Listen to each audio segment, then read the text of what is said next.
नवंबर 2031 में मैं दिल्ली की टीम से कहूंगा यही प्रोग्राम करना, और मैं लिख के देता हूं कि ये वीआईपी सुरक्षा रहेगी इस क्षेत्र में। इतनी मेहनत हम लोग करेंगे, मेरे बिल्कुल इस बात को याद। और इस मंच पे क्योंकि मैं बाबा साहब अम्बेडकर को मानने वाला एक वकील हूं, अगर मेरे खिलाफ कंटेम्प्ट में जाएंगे तो कोलोजियम सिस्टम के ना कपड़े फाड़ दूंगा सुप्रीम कोर्ट में जाकर। मैं कोई वो पढ़ा लिखा, वो अनपढ़ गांव का, वो ऐसे हाथ फैलाने वाला बहुजन समाज का व्यक्ति नहीं। आभार।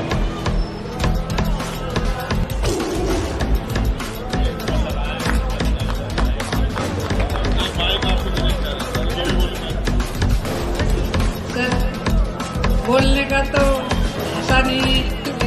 मैं आपको भी चैलेंज करता हूं, मैं 4 लोग पेश करता हूं, यहां बैठा कोई एक सिंगल आदमी अगर ये बता दे कि वो 4 लोग किस जाति के हैं, तो मैं मान जाऊंगा कि देश में जाति व्यवस्था होनी चाहिए। जय भीम, जय भारत, जय संविधान। जय संविधान।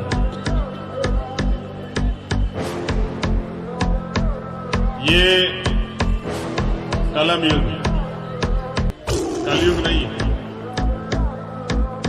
जैसा पढ़ेंगे वैसा समझेंगे। और आज एक ऐतिहासिक दिन है। दिन तो रोज आते हैं, लेकिन ये तारीख, इस तारीख से जो निर्माण हुआ 2 साल 11 महीने 18 दिन में, उस निर्माण ने, उस एक पवित्र ग्रंथ ने इस देश में रहने वाले करोड़ों लोगों की जिंदगी में बदलाव लाया। 26 नवंबर 1949 को भारतीय संविधान आज के दिन संपूर्ण हुआ और सौंप दिया गया। लागू हुआ 26 जनवरी 1950 में। पूरी दुनिया में रहने वाले भारतीयों को आज का दिन सेलिब्रेट करना चाहिए, लेकिन एक विश्वास के साथ इस बात को बढ़ावा दिया गया कि संविधान से कुछ ही लोगों को अधिकार मिले। ये एक षड्यंत्र था। तो मैं सबसे पहले तो संविधान दिवस की आप सभी को बहुत बहुत बधाई और हार्दिक मंगल कामनाएं पेश करता हूं, क्योंकि ये संविधान है तो जीवन, अधिकार, स्वाभिमान, सम्मान, बहुत सारी चीजें। लेकिन अब मैं जब बोलने पे आ गया हूं तो वो शुरुआत पिछली चीजों से करता हूं। तो आज का ये सफल प्रदर्शनी प्रोग्राम, इसके आयोजक दिल्ली की पूरी कमेटी, हमारे नेता महेश महवाल जी, हमारे नेता जैन साहब, हमारे नेता हिमांशु वाल्मीकि जी, यहां जो इस मंच पर अभी उपस्थित रही मेरे सामने जो है हमारी leadership, senior leadership, Sikandar Qureshi ji और एमएल तोमर साहब, मेरे निवेदन पे यहां पहुंचे भाई डॉक्टर कफील खान साहब, छोटे भाई कनिष्ठ जी, आफ्ताब जी, विशाल जी, retired DSP CO Kalyan Singh ji, mission 78 के राष्ट्रीय संयोजक अशोक कुमार जी, और भी वो साथी जब दिल्ली में हम पहली बार आए थे जो इस आंदोलन को आगे बढ़ाने में हमारे साथ रहे, वो तमाम लोग, जिनमें मंगत राम पहलवान जी, अन्नी भाई, सैनसर भाई, नामों में बांटना तो नहीं चाहते थे, लेकिन कहते हैं कि नाम लेने से प्यार बढ़ जाता है, इसलिए नाम ले रहे हैं। चौहान साहब यहाँ बैठे हुए हैं, ये छोटा भाई बैठा हुआ है ऋषि, बहुत सारे लोगों को तो हम नाम से जानते हैं, जैसे बहुजन मीडिया से जो लोग हमारे बीच हैं, भाई सुमित जी जो हमेशा आलोचनाओं का शिकार होते रहते हैं जब हमारे बारे में कुछ चला देते हैं, छोटी बहन मीना कोटवाल जी का जो चैनल है मूकनायक, उससे आई हमारी बहन बबीता जी, और क्या गजब की इनका ना काम मैंने देखा था आंदोलनों में। जब दिल्ली में वो 9 साल की बच्ची वाला नागल वाला मामला हुआ तो बारिश में भीग भीग के लोग पत्रकारिता कर रहे थे, असली पत्रकारिता। चाटुकारिता नहीं, पत्रकारिता। लोकतंत्र के चौथे स्तंभ की असली वैल्यू बता रहे हैं। तो करुणा के सागर तथागत गौतम बुद्ध, संत श्रोमणी सतगुरु रविदास जी महाराज, भगवान वाल्मीकि महाराज, गुरु नानक देव, संत कबीर, भगवान महावीर जैन,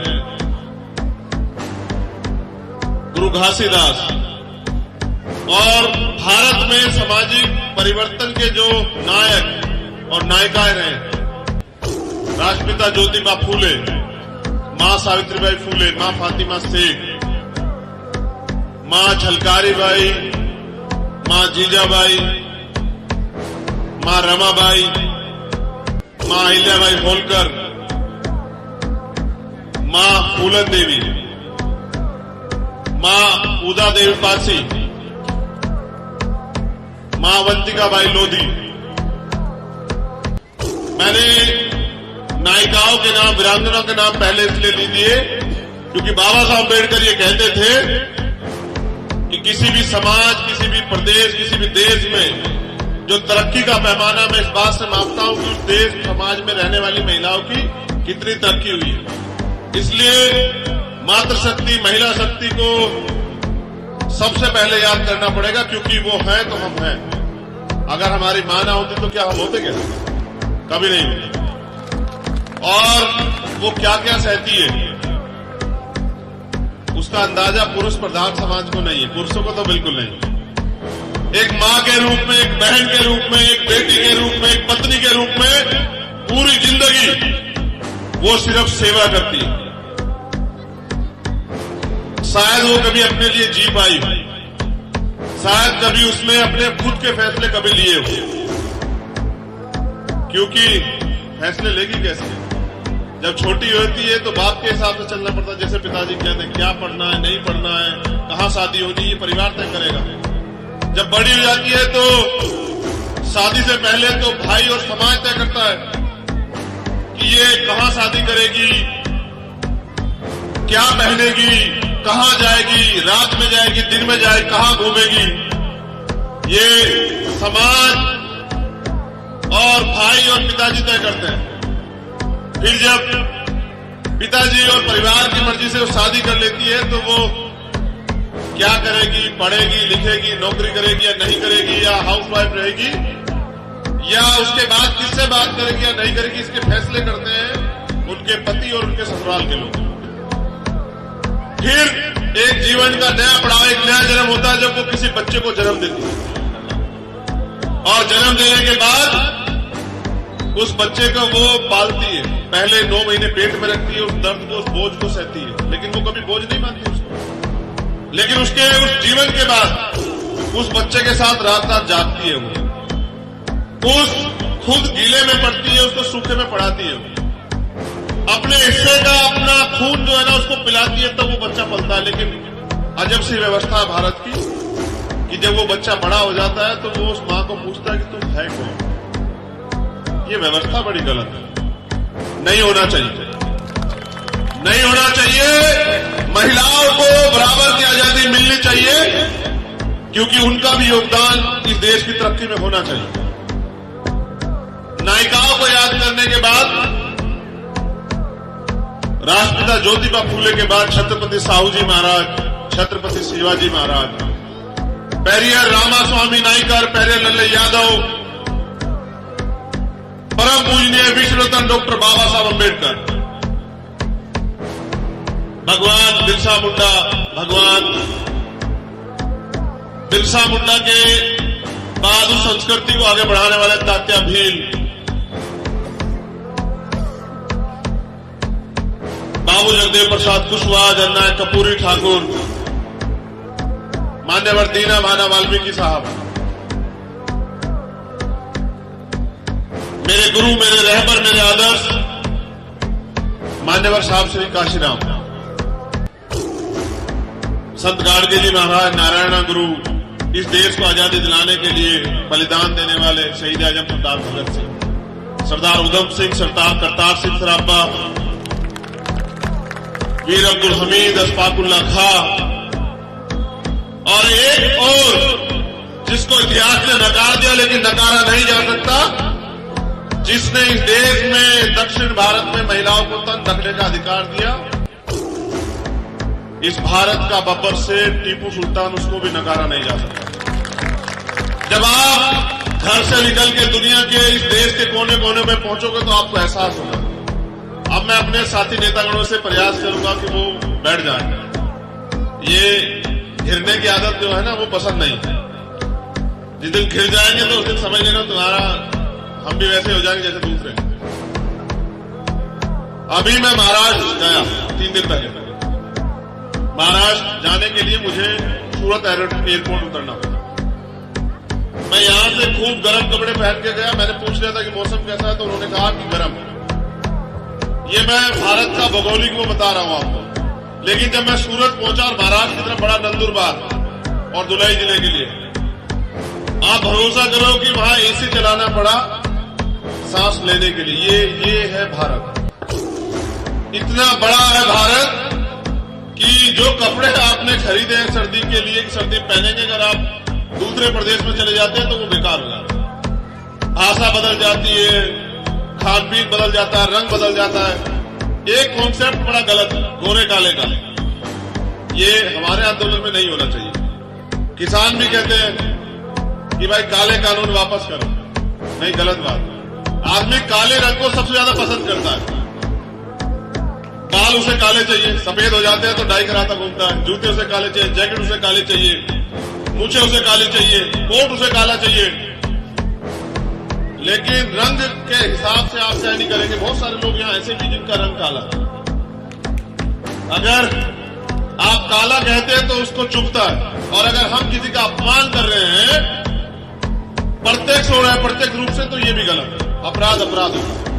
इसलिए मैं कभी काला नहीं कहता। जब तक मुझे क्या हो तो अलग बात। तो रंग से नहीं हो सकता। अब तो बहुजन समाज के लोगों के रंग भी गोरे होने लगे। अब कोई रंग से थोड़ा बता जाता है कोई किस जाति धर्म का है। अभी तो मैंने प्रत्यक्ष में अभी पंचकुला वाल्मीकि मंदिर था, यहां से पहले मैंने वहां एक जाट समाज के हमारे नेता थे। मैंने उनसे पूछा कि आपकी उम्र कितनी है? कि 50 पार हो गया हूं। तोमर साहब देखो गजब की बात। तो मैंने कहा मैं आपको एक अनुभव कराता हूं। तो बोले क्या? अब ये जो मुझे लेने गए थे ना, 4-5 लोग बैठे हुए थे कोट वोट पहन के, कसाना जी और तमाम लोग, ये उमेश पहलवान। हमने कहा कि 4 लोग बैठे, बताओ किस जाति के हैं? तो क्या ऐसे कैसे बता देंगे? तो हमने कहा क्यों नहीं बता दोगे? आप तो 50 साल से ऊपर के हो, इतना जीवन का अनुभव, पढ़े लिखे में, बताओ। तो कहते ऐसे नहीं बता सकते। तो मैंने कहा बता इसलिए नहीं सकते क्योंकि इंसानों में जातियां होती नहीं है। इंसानों में जातियां इसलिए बनाई गई है कि जाति के आधार का फायदा लेके आदमी अपने स्वार्थ को आगे बढ़ा सके। मैं आपको भी चैलेंज करता हूं। मैं 4 लोग पेश करता हूं, यहां बैठा कोई एक सिंगल आदमी अगर ये बता दे कि वो 4 लोग किस जाति के हैं, तो मैं मान जाऊंगा कि देश में जाति व्यवस्था होनी चाहिए। जितने लोग यहां बैठे हैं और तमाम पढ़े लिखे लोग बैठे हैं, मीडिया से भी सब लोग बैठे हैं, बुद्धिजीवी लोग बैठे हैं, तो सच क्या है? ना आप जाति बता सकते, अगर टोपी ना लगाओ, दाढ़ी ना रखो तो आप धर्म भी नहीं बता सकते। अगर सिख पगड़ी ना लगाए तो आप कैसे बता दोगे कि कौन? समझ रहे? जो सच है उसको स्वीकार करना पड़ेगा। अब मैं बुनियादी बात बताता हूं। इस अम्बेडकर भवन से रिश्ते हमारे बड़े गहरे हैं। एक दिल्ली में रविदास गुरुघर तोड़ दिया गया, हमारी 2 छोटी प्यारी बहनें बैठी हुई। उस आंदोलन में यहीं से शुरुआत हुई थी। हम लोग यहीं इकट्ठे होते, रात को भी हम लोग यहीं थे, यहीं से गए।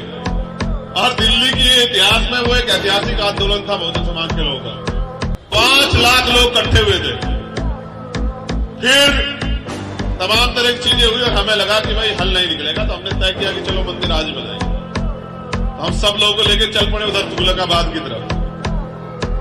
तो पूरी दिल्ली चक्कर काट रही थी, परेशान हो गया सब, सारा पूरा सिस्टम। तो रात को वो बेवकूफ बनाते रहे। इस टाइम के लगभग ही यही टाइम था लगभग। वो कहे कि चलो आप तुगलकाबाद, अभी आपको दर्शन करवाएंगे, चलो। और जाके वो आंसू गैस के गोले और लाठी चार्ज कर दी। मैं खुद गवाह हूं कि 250 करीब लाठियां लगी हुई। 12-13 लोग पीट रहे। 12 दिन जेल में हमारे साथी जानते हैं। मैं उल्टा सोता था क्योंकि पीठ के बल लेटा नहीं जाता था।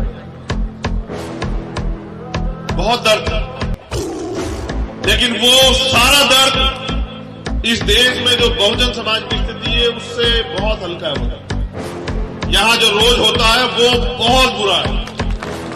जो जिस तरह का पैमाना यहां बना गया इंसानों के लिए बहुत बुरा है। आज फिर यहीं से दिल्ली के लोगों ने शुरुआत की है। अब इसके परिणाम क्या होंगे ये इनकी मेहनत बताएगी, लेकिन मुझे विश्वास है कि एक सार्थक प्रयास किया। इतिहास जो आंदोलन बहुजन समाज के लोगों ने पिछले 5-6 साल में किए उसको बताने का प्रयास किया और हमारे रहबरों महापुरुषों की तस्वीरें लगाई। अभी जब मैं उस काउंटर में गया ना, वो 3-2 महिलाएं और एक बाबा जी हैं, तो वो बहुजन समाज का ये वो बेचते हैं सामान वामान जो प्रोडक्ट बनाते हैं ना, तो उन्होंने वो मुझे 30 रुपए दे रहे थे कि मैंने कहा किसने बताया कि चंदा दे रहे हैं आपको आंदोलन के लिए। तो मैंने कहा यहां नहीं लूंगा तो मैं यहां बुला के लूंगा स्टेज में, चिंता मत करो। मैंने कल अपील भी की थी क्योंकि उत्तर प्रदेश, पंजाब, उत्तराखंड चुनाव आ रहा है कि भाई मदद करो, क्योंकि काशीराम साहब कहते थे आंदोलन अपने सहारे में चलता है। अगर आप किसी और से सहारा लोगे तो उसका इशारा भी मानना पड़ेगा, तो फिर सच्चाई से आंदोलन नहीं चला सकते। अभी मैंने एक अपील और की ये बहुजन मीडिया के लोगों से कि भाई विरोधी लोग मेरे खिलाफ बहुत प्रचार करते रहते हैं कि चंद्रशेखर के पास तो कई फॉर्च्यूनर, 5-6 फॉर्च्यूनर उसके घर खड़ी रहती है और इतना पैसा इकट्ठा कर लिया और ये सब चीजें कर ली। तो मैंने बहुजन मीडिया के लोगों से ये रिक्वेस्ट की कि आप दिन तय कर लें, आप में चर्चा होती है, आप एक दिन मेरे घर जरूर आए। वो मेरा घर तो नहीं, वो तो समाज का घर है, लेकिन आके जरूर देखें। मैंने इस आंदोलन का एक सिंगल पैसा अपने घर में नहीं लगाया था, कोई कह नहीं सकता। आके देखिए, आपको एहसास होता है।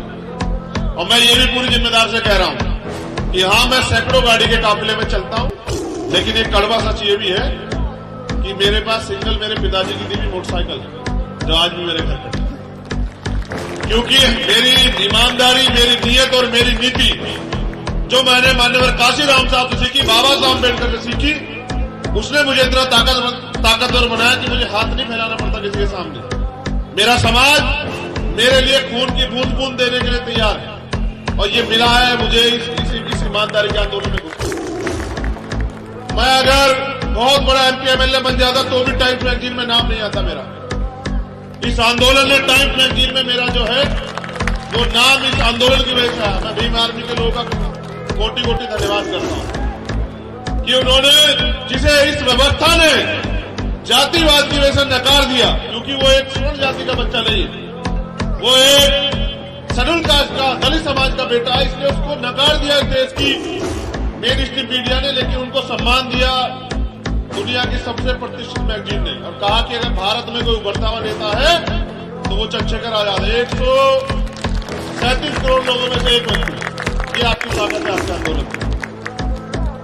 लेकिन मुझे ये लगा कि मेरे लिए एक चैलेंज है कि जो उन्होंने कहा कि वो उभरते हुए नेता है, तो नेता का काम ये नहीं होता कि वो सिर्फ एमपी एमएलए बने। नेता काम 5 साल जब तक वो काम कर रहा है उस समाज के सुख दुख, उनके हितों की रक्षा करना और उनके लड़ना भी होता है, उनको न्याय दिलाना भी होता है। तो मेरे लिए चैलेंज है कि पूरे देश में रहने वाले बहुजन समाज के लोगों के लिए उनके हक अधिकार, उनका मान स्वाभिमान सम्मान, उनके साथ जो अन्याय अत्याचार होता है उसको रोकना और उनका जो हक अधिकार है वो उनको दिलाना। और इसलिए आप सब लोग जानते हैं, देश में कहीं कोई आंदोलन होता है सबसे पहले बीमार भी खड़ी होती है। जहां वंचित वर्ग के लोग लड़ने काम करते हैं, आप लखीमपुर खीरी का मामला देखो, मान साहब यहां बैठे हुए, जितेंद्र यहां बैठा हुआ है, सुरेजा हमारा भाई, तमाम नेताओं के लिए फाउंडेशन थी, मुझे भी रोक दिया गया। 7 घंटे मोटरसाइकिल चला के सबसे पहले अगर कोई वहां पहुंचा था जो राजनीतिक रूप से काम कर रहा है तो वो चंद्रशेखर आजाद था। ये आपका खून, चाहे सीएम या एनआरसी का मामला, दिल्ली के लोग यहां बैठे हुए हैं, अभी उसकी फोटो भी लगी हुई है, मैं हंस रहा था।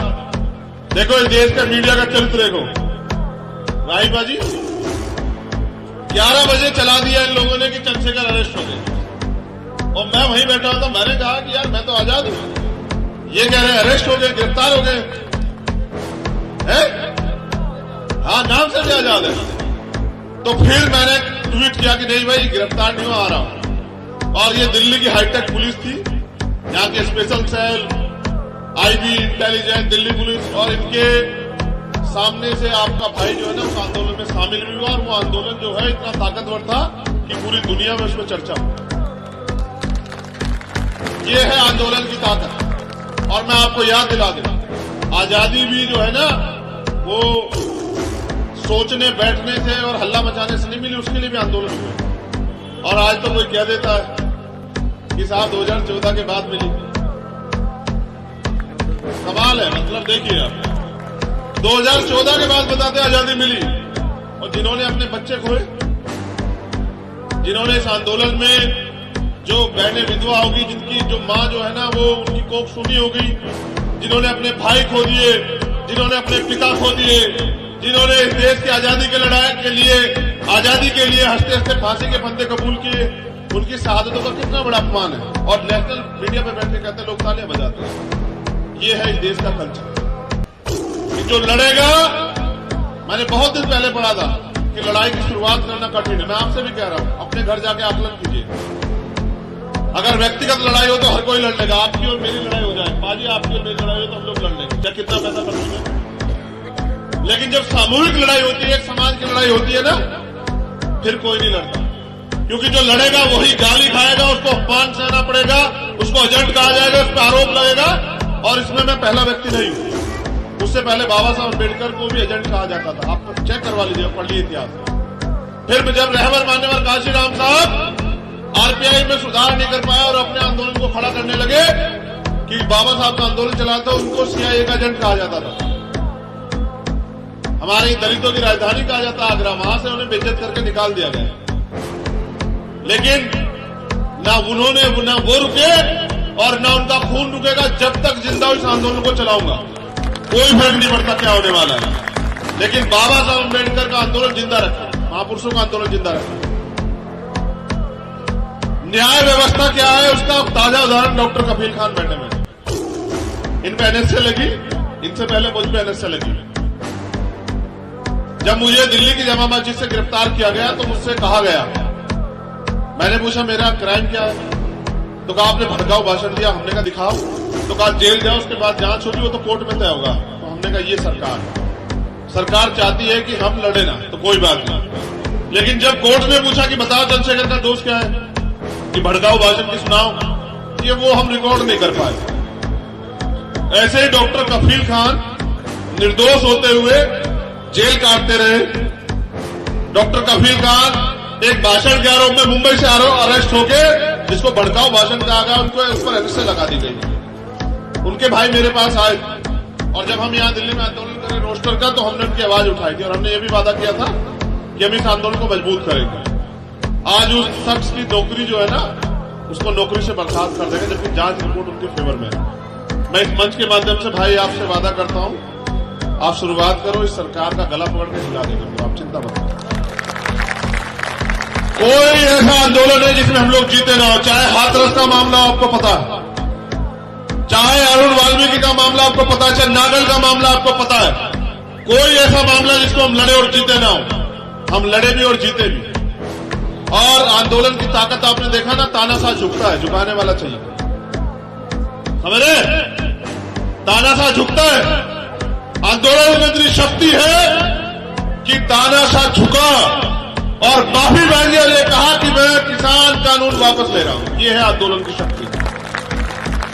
आजकल लोगों को भ्रमित का किया गया, कहा जाता है उनसे कि आंदोलन करने नहीं चाहिए, जेल जाना पड़ता है। तो एक कानून वापस कराने के लिए, गौर से सुनना बहुजन समाज के लोगों, एक कानून वापस कराने के लिए 750 से ज्यादा किसानों ने शहादत दी और 1 साल उन्होंने आंदोलन चलाया। और क्या नहीं सहा, उनके ऊपर गाड़ी चला दी गई, उनको कुचल दिया गया, उनको क्या क्या नहीं कहा गया, दलाल, एजेंट, कमीशन, ये वो, खालिस्तानी, नक्सली, पता नहीं क्या क्या। तब जाके उन्होंने वो कानून वापस करवाया। और आप चाहते हो आपको अधिकार मिल जाए बिना मिले? मान्यवर काशीराम साहब कहते हैं सत्ता जो है ना वो संघर्ष से मिलती है। दिल्ली में हमारी आबादी इतनी बड़ी है बहुजन समाज के लोगों की, लेकिन हिस्से में क्या है? पूछ ही तो बने हुए हो। मैं जो सरकार देते वही तो लेते हो। अपनी तरफ से कोई कानून बनाने शक्ति ली भी आज तक अपने हाथ में? कानून बनाने शक्ति उनके हाथ में होती है जिनका राज होता है, जिनकी सरकार होती है। आप तो ना राज में ना सरकार में। आप तो वोट की वैल्यू नहीं समझ पाए दिल्ली के लोगों। जिस दिन अपनी वोट की वैल्यू समझ ली, मैं लिख के देता हूं। अभी जब मैं कभी बात करता हूं तो लोग कहते हैं कि चंद्रशेखर जातिवाद की बात करते हैं। तो मैंने अभी एक साथी को बताया कि मैं जो जातिवाद का लंबे समय से शिकार हूं, जिसको जाति के आधार पर गिराकर बेइज्जत करके तोड़ के कमजोर करके रखा गया हो, जिसको जाति के आधार पर अधिकारों से वंचित रखा गया, वो क्या जातिवाद करेगा किसी के साथ। तो मैं समझता हूं कि हमारे लोगों को जागरूक होने की जरूरत है, इसलिए प्रदर्शनी लगाई। अब मैं दो बुनियादी बातें लोकतंत्र पे आपसे रखना चाहता हूं, क्योंकि आज लोकतंत्र, आज ही के दिन ये तय हुआ था संविधान में कि लोकतंत्र होगा देश में। बाबा साहब अम्बेडकर ने जब वोट का अधिकार दिलाया तो उन्होंने कहा 1 वोट 1 वैल्यू, चाहे राष्ट्रपति हो, प्रधानमंत्री हो, किसान हो, मजदूर हो, कोई भी। ये लोकतंत्रात्मक गणराज्य है। लोकतंत्र यानी कि इलेक्शन प्रक्रिया से आपको राजा चुनने का अधिकार बना, आपको अपना नुमाइंदा चुनने का अधिकार मिला कि आप जिला पंचायत किसको बनाते हैं, विधायक किसको बनाते हैं, मेयर किसको बनाते हैं, पार्षद किसको बनाते हैं। ये अधिकार मिला आपको लोकतंत्र से। लेकिन ये लोकतंत्र गणराज्य है कि यहां जनता का राज होगा। आज आप अपने मन से सोचो, क्या कोई फैसला जनता की मर्जी से होता है? या तो इतना बड़ा किसान समाज है, उसके मन से कौन सा फैसला हुआ? क्या किसानों ने कृषि कानून मांगे थे? बताओ, किसान नेता बैठे मांगे थे क्या? फिर क्यों लागू कर देगा? क्योंकि सत्ता तानाशाह है। जिसके पास सरकार की ताकत होती है वो इंसानों को भेड़ बकरी समझता है, उसको लगता है कि वो मालिक हो गया है, लेकिन सत्ता आती जाती रहती है। ये गणराज्य या जनता का की सरकार होनी चाहिए थी। और एक वर्ड से मुझे आपत्ति है, बहुत बड़े पैमाने पर अपने साथियों से भी कहना चाहता हूं, उस वर्ड का नाम है राजनीति। तो ये वर्ड राजनीति, जब राजतंत्र था तब राजनीति थी। अब तो जब 71 साल से लोकतंत्र है तो हमसे राजनीति हो रही, हम राजनीति के शिकार हैं। चुनाव से पहले फ्री, ये वो, भाईचारा, और ये देंगे वो देंगे, वो करेंगे ये करेंगे, और चुनाव के बाद आप हाथ फैलाते रहो कि देंगे, कोई देते नहीं कोई। समझ रहे? ये लोकतंत्र का मजाक है। ये वोट को छीनने का, लूटने का प्रयास है। ये एक तरह की जालसाजी है। अगर कोई आपसे कहता है कि मैं आपको ये फ्री दे दूंगा, मुझे वोट दे देना, तो यानी कि वो आपकी वोट को खरीद तो रहा है। लेकिन हमारे महापुरुष ये कह के गए, मान्यवर काशी राम, कि वोट को बेचना नहीं है सर, और वोट को फेंकना भी नहीं है, वोट को लुटाना भी नहीं, वोट को जिम्मेदार आदमी को सौंपना है। जैसे उन्होंने कहा वोट की सुरक्षा बहन बेटी की रक्षा करनी है। अपनी बहन बेटियों की रक्षा करते हो नहीं करते हो घर पे? तो वोट की भी सुरक्षा ऐसे होती है। और वोट फेंकी नहीं जाती, वोट जो है ना बेची नहीं जाती, एक जिम्मेदार आदमी को सौंपी जाती है कि भाई आपको वोट दे रहे हैं, आपके जरिए हम अपने काम को, अपनी तरक्की को चाहते हैं कि हमारी तरक्की के रास्ते खुले। ये है वोट। और आप तय करते हैं कि दिल्ली का सीएम कौन बनेगा, आप तय करते हैं कि देश का पीएम कौन बनेगा, आप तय करते हैं कि लोकसभा कौन जाएगा, विधानसभा कौन जाएगा, पार्षद कौन बनेगा, मेयर कौन बनेगा, ये आप तय करते हैं। लेकिन क्योंकि पढ़े लिखे लोगों ने अपने निजी हित को ज्यादा समझा, सामाजिक हित को, सामाजिक मूल्यों को कम समझा, पे बैक टू सोसाइटी को कम समझा, उसका कारण ये हुआ कि वोट हमारा राज तुम्हारा, ये नारा दिया काशीराम साहब ने, नहीं चलेगा नहीं चलेगा। लेकिन वोट हमारा राज उनका चल रहा है, चल रहा है, चल रहा है, और तब तक चलता रहेगा जब तक आप वोट की वैल्यू को नहीं समझेंगे। भाई लोकतंत्र क्या है? जिनका वोट है उनका राज होगा। वोट आपके पास है। अभी जैन साहब ने बताया, भिखुराम जैन जी ने, कि 85% बहुजन समाज के लोगों को वोट है। तो राज किसका होना चाहिए था लोकतंत्र में? बताओ किसका होना चाहिए था? दोनों हाथ लगे, आवाज लगे, बताओ किसका होना चाहिए था? है बहुजन का राज? क्यों नहीं है भाई? क्यों नहीं है? इसलिए नहीं है क्योंकि हम गुलाम प्रवृत्ति के लोग हो गए। हम हमेशा पीछे खड़े होना चाहते हैं, हम आगे खड़े होकर लड़ना नहीं चाहते। भाई पीछे खड़े होने वाले को, बांधने वाले को वही तो मिलेगा जो देने वाला छोड़ देगा, या उसकी मर्जी जो आपको दे दे। लेकिन लड़ने वाले को वो मिलेगा जो उसका हिस्सा है। तो अपने आंदोलन को अगर मजबूत नहीं करोगे तो फिर भाई आपके हिस्से में आएगा क्या? वही तो आएगा जो देने वाला मालिक जो है, जो आपको फेंक देगा। तो मैं समझता हूं कि दिल्ली में भी भीम आर्मी आजाद समाज पार्टी के माध्यम से हमारे लीडर्स ने आंदोलन खड़ा कर दिया है। अगर आप चाहते हैं कि जिस संविधान पे आज संविधान दिवस मना रहे हैं, जिस पवित्र ग्रंथ का, अगर वो जिंदा रहे, आप ये चाहते हैं, और उसका लाभ आने वाली पीढ़ियों को मिलता रहे, तो आपको इस साजिश से भी खबरदार होना पड़ेगा कि एक ऐसी पार्टी, एक ऐसा दल, एक ऐसा संगठन है जो इस संविधान को खत्म करने का पूरा मन बना चुका है। और बस आत्मचिंतन करने की बात यह है कि एक बार महसूस कीजिए कि संविधान खत्म हो गया। तो क्या कोई बहन बेटी, पत्रकार, डॉक्टर, इंजीनियर, वकील, आईएएस, आईपीएस, कलेक्टर कुछ भी बन पाएगी क्या? बताओ, ये जो बहनें यहां हैं, कोई बन पाएगी क्या? भाई ये अधिकार तो संविधान ने दिया है ना। कोई एससी, एसटी, ओबीसी, माइनॉरिटी का व्यक्ति क्या ऑन चेयर आ पाएगा क्या? जब व्यवस्था नहीं होगी, अभी 69,000 शिक्षक भर्ती हुई यूपी में, 20,000 पदों पे घोटाला कर लिया सरकार ने। पिछले वर्ष आयोग ने रिपोर्ट दे दी कि भाई घोटाला हुआ है। चोर ने चोरी की और प्रूफ होगी, कार्रवाई कौन करे? तो मैंने डॉक्टर कफील खान को बताया कि कार्रवाई तब होगी जब झूठ के आधार पर बना कॉलोजियम सिस्टम यहां से खत्म होगा और बहुजन समाज के लिए हाई कोर्ट और सुप्रीम कोर्ट के रास्ते खुलेंगे, तब जाके जो है न्याय होगा इस देश में। अब वो कॉलोजियम सिस्टम खत्म कौन करेगा सर? जिनकी सेंटर में सरकार है, केंद्र में सरकार है, आपकी तो नहीं है। तो जिनकी है वो तो नहीं खत्म करना चाहते, वो तो चाहते हैं अगर उनका आदमी 50,000 करोड़ का घोटाला कर ले और 2,000 रुपए चुपचाप कहीं किसी को दे दे, तो 48,000 करोड़ रुपए इसको बचे, 2,000 उसको बचे, और न्याय हो गया कि भाई ये आदमी निर्दोष है। अब बताओ क्या बात? इस देश से इतने लोग पैसा लेके भागे, बताओ एक भी बहुजन समाज का था क्या? इस देश में इतने करप्शन, भ्रष्टाचार के मामले होते, बताओ एक भी आदमी जो है वो बहुजन समाज का होता है क्या? बहुजन समाज का व्यक्ति तो सिर्फ साजिश का शिकार होता है। और मैंने नाम इसलिए लिया कि 2,000 रुपए किसको लेने हैं, क्योंकि वो कहते हैं कि हम कंटेम्प्ट में चले जाएं, कंटेम्प्ट ऑफ कोर्ट हो जाएगा चंद्रशेखर के खिलाफ।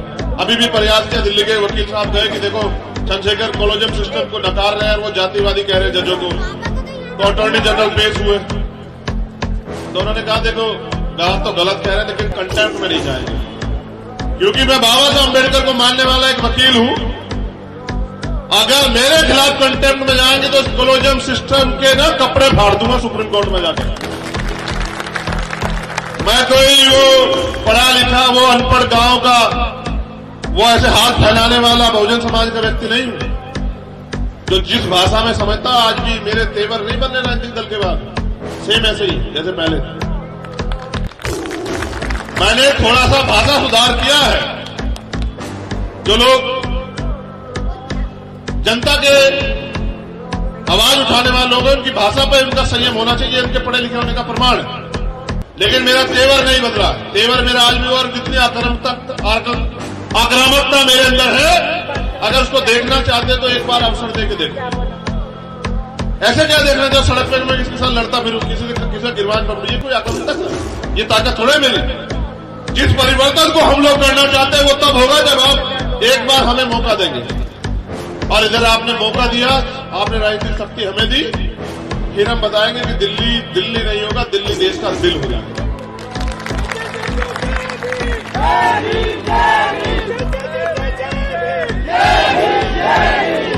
देखिए,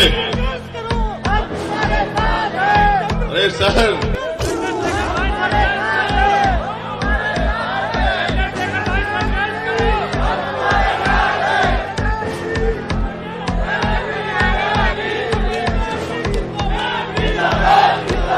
एक सेकंड, बस 1 मिनट प्लीज, हमारी बात मानिए।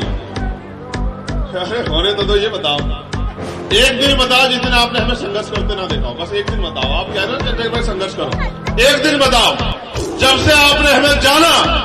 एक मामला बताओ जिसकी परवाह, जहां में राजनीति की परवाह करके और बहुजन समाज के लोग हितों को ताक पे रखा हो, बताओ एक दिन बताओ, कोई एक मामला बताओ। जब इस देश के किसान आंदोलन को बदनाम करने के लिए वहां एक साजिश हुई, एक योजनाबद्ध तरीके से भाई लखवीर की हत्या की गई, सब लोग बैठे तमाशा देख रहे थे। वहां भी अगर सबसे पहले कोई गया था तो वो आपका भाई था, चंद्रशेखर आजाद।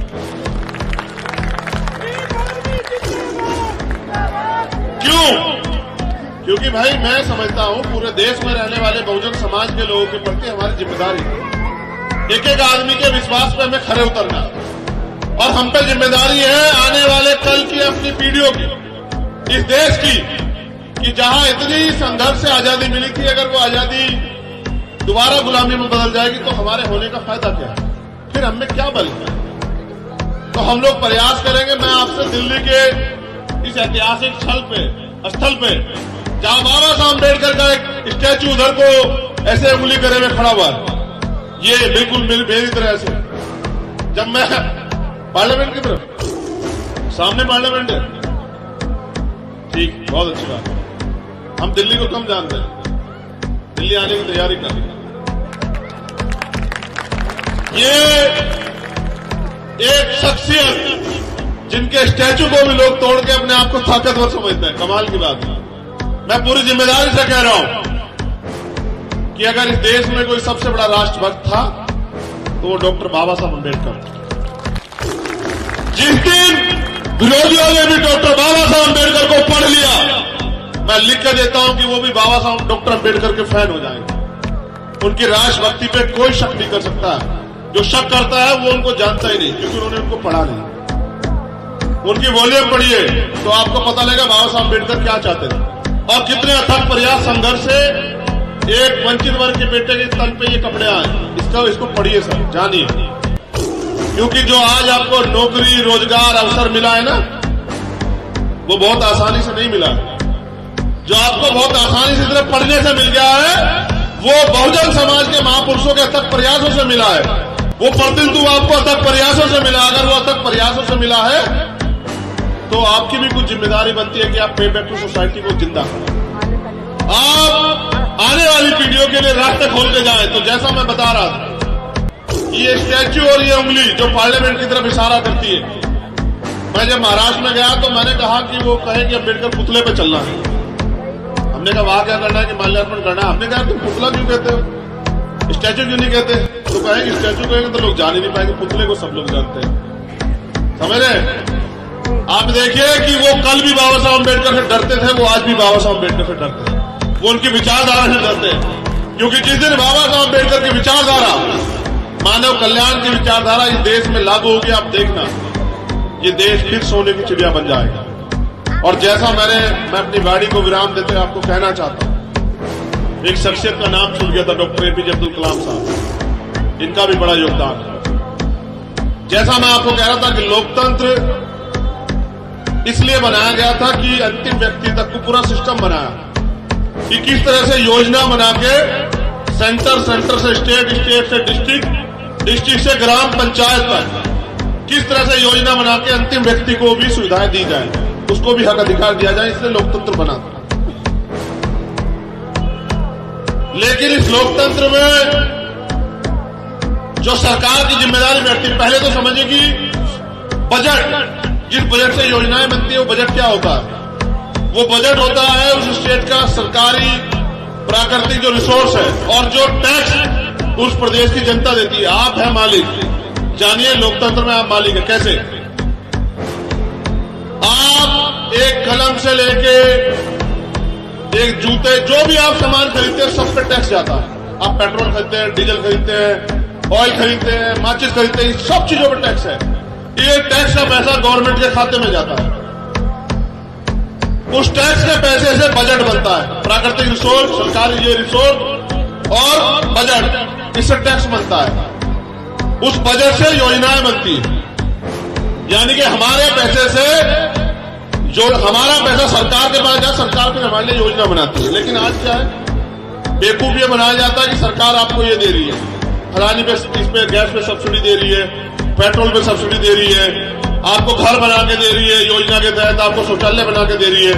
वो पैसा किसका? अच्छा समझ में आपको पैसा किसका है? वो किसका है वो पैसा?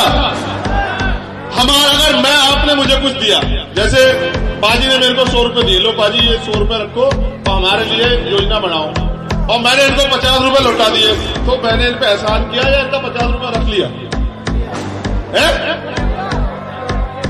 अब सरकार उस बजट, उस पैसे को रखती है, टैक्स के पैसे को, और कहती है कि प्रधानमंत्री जी ऐसी योजना लाए, देखे कितना भला कर दिया। प्रधानमंत्री घर से लाए क्या?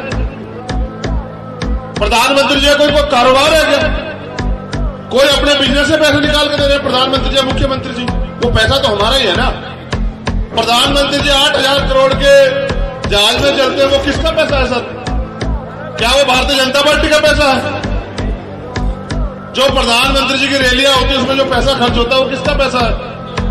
जब कोरोना काल में दिल्ली में रहने वाला प्रवासी भारतीय मजदूर बस के लिए लड़ रहा था, एक सीट के लिए लड़ रहा था, मर रहा था सड़कों पे, रोटी के लिए मोहताज था, रोजगार के लिए मोहताज था, अपने जीवन को, अपने बच्चों को बढ़ते देख रहा था, पैदल अटक रहा था, तो इन सरकार पे बसों के लिए पैसे नहीं थे। अभी प्रधानमंत्री जी की रैली हुई, यूपी में 2000 बस लगा रखी सरकारी, इनके पिताजी का पैसा, हमारा पैसा लूट लूट के सरकार में बैठ के ये लोग इस देश को कमजोर कर रहे हैं। तो मैं बता रहा था आपको कि सरकार आपको क्या क्या देगी, ये कॉन्स्टिट्यूशन गारंटी देता है। नोट करना, ये बहनें बैठी है, नोट करना, पढ़ी लिखी बहनें समाज की 3 पीढ़ियों को सुधारती है।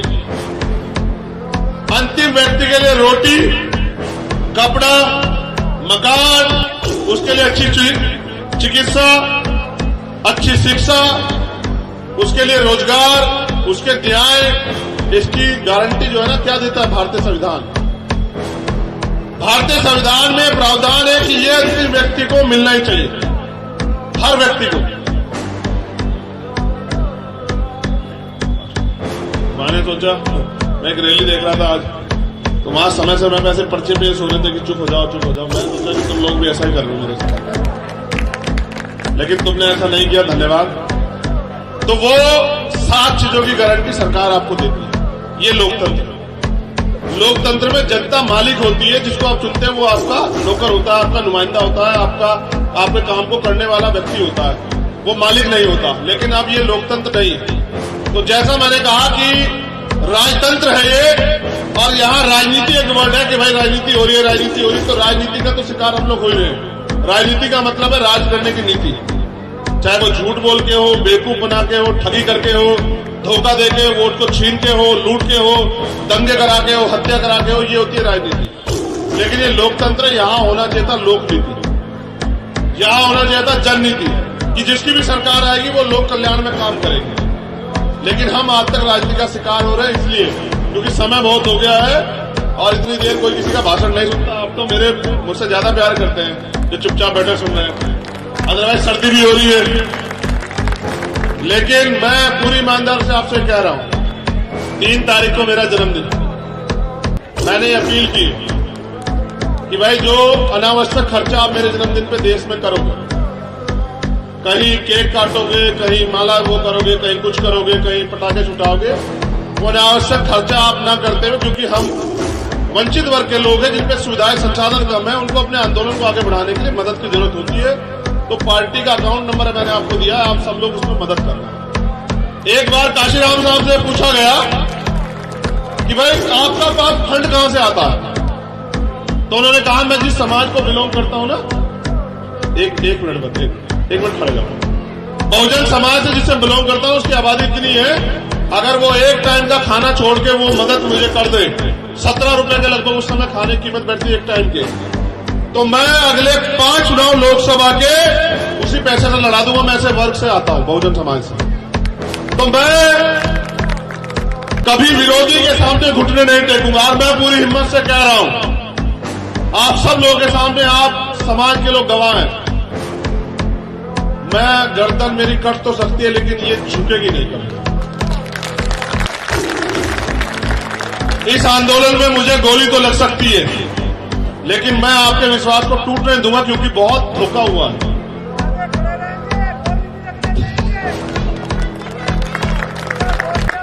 बहुत धोखा हुआ है। पता कैसा धोखा? गरीबों की बात करते करते नेता अमीर हो जाता है, गरीब गरीब रह जाता है। वास्तविकता में बहुत धोखा, बहुत छले गए लोग, इतने छले गए कि उनका विश्वास ही नहीं जमता किसी पे। आपने हम पे विश्वास किया, आपने एक सब साथियों को सहयोग किया।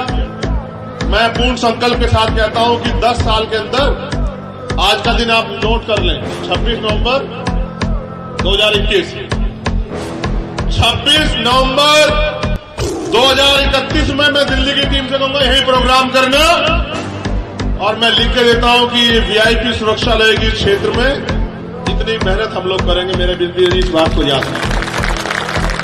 और इस मंच पे ये जो लोग बैठे होंगे, इनमें कई विधायक और एमपी होंगे, ये भी मेरा वादा है, ये मैं वादा करता हूं आप लोगों से। बस मुझे आपके सहयोग की जरूरत है। अब मैं उनसे जिनको मैंने इनवाइट किया था ना कि आ जाओ, ये पैसा नहीं दे रहे हैं मुझे, ये विश्वास दे रहे हैं मुझे पता है ना, मैं एक गरीब का बेटा, प्राइमरी स्कूल के हेडमास्टर का, मेरी माँ घास काटती थी खेत में से, और मैं स्कूल से आने के बाद उस घास की गठरी को उठाने जाता था। मेरे पिताजी ने हम 6 भाई बहनों को पढ़ा लिखा के आगे बढ़ाया।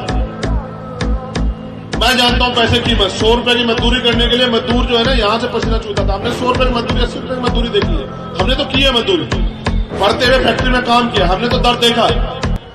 हम समझते हैं गरीब कैसे अपनी ईमानदारी के पैसे को किस तरह से कमाता है, लेकिन आने वाला समय गरीबों का है। मेरी आज इस बात को याद रखना। बहुत बहुत धन्यवाद। जय भीम, जय भारत।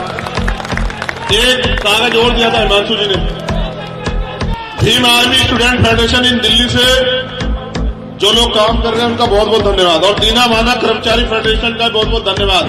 जो वादा किया ना कर्मचारी फेडरेशन से, 2 साल बाद बताऊंगा, 2 साल के अंदर करके दिखाऊंगा, ठीक है। अभी बोल दूंगा तो ये व्यवस्था रोक देगी। मैं जब यूएनओ में किसानों के पक्ष में गया था ना, 3 बार इन्होंने मुझे वहां बोलने से रुकवा सरकार ने। चौथी बार मैं उनसे लड़के कहने लगा कि तुम भी न्याय प्रेमी, तुम भी धोखेबाज हो। चौथी बार यूएनओ में उन्होंने मुझे बोलने का मौका दिया, तो मैं किसान आंदोलन को सीएसपीआर एनआरसी पे बोला, दोनों बार यूएनओ में। बहुत बहुत धन्यवाद। जय भीम, जय भारत। मैं जा नहीं रहा हूं सर, इनसे वो तो ले लूंगा। आगे बढ़ाने के लिए आभार, आभार।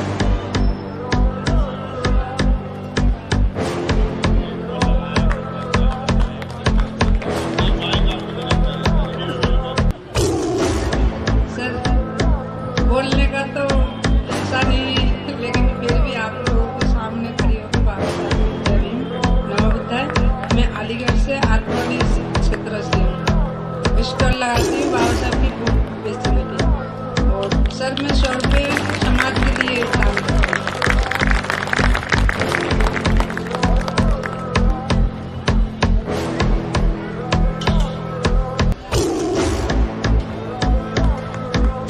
आप कहां से हैं? रहने वाले अलीगढ़ के रहते हैं यहाँ। देखो सुनो, कई प्रोग्राम हो कर इनको बता रहे, ये इनके रोजगार का साधन यही है। लेकिन गजब की बात तो देखो कि ये लूट के नहीं खाते, किसी को खसोट के नहीं खाते, मेहनत करके खाते। ये है बहुजन समाज। और अपनी मेहनत का, क्योंकि बाबा साहब अम्बेडकर ने कहा ना कि अपनी मेहनत का 20% पैसा आंदोलन को डोनेट करो। तो ये जो इन्होंने मुझे दिया ना, ये 300 रुपए नहीं है मेरे लिए, इनकी कीमत 3 करोड़ से ज्यादा, क्योंकि इनके पीछे इनका विश्वास है।